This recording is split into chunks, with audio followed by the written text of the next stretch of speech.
What about nanobots? Would an efficient, self-replicating nanobot disassemble all of the large robots until there is nothing left but a sea of nanobots? In fact, I have been talking about nanobots this entire time. In the same way that humans are made of billions of microscopic organisms cooperating together, the same will be true for robots across the galaxy. These robots will be made of microscopic robotic cells.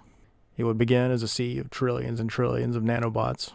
Clusters of nanobots would begin cooperating in mutually beneficial ways, because with cooperation you can have specialization. Some nanobots for sensing, others for moving, others for digesting, until you eventually have complex nanocelled organisms, plants and animals. The batteries that exist millions of years from now will not resemble the batteries we have today. They will probably be nano batteries, consisting of only a few atoms. In fact, our human bodies are powered by nanobatteries. The ATP molecule powers our muscles, and a mere 4 atoms explode off of a larger 43 atom molecule.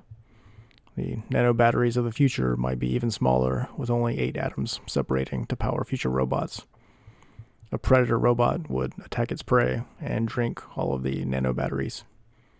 What will the robots of the future be primarily made of? Iron, silicon, carbon? The answer is there will be robots made of all of these. The question, though, is which robots will be the most successful and produce the most offspring. Certainly a robot made of abundant carbon will be able to reproduce more quickly and with less effort than a robot made of titanium.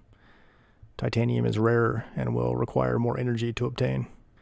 It comes down to which atoms will produce the most computing power and also how difficult it is to attain these atoms. If we think of this as an equation, then computing power is represented as C, and the energy required to obtain the atoms is E. If C over E is greater than 1, then the atom will be desirable.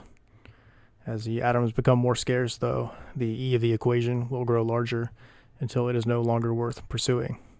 So we would expect to see a wide spectrum of IQs amongst the robots. Some will be highly intelligent with coveted atoms, and others will be relatively inferior with less desirable atoms.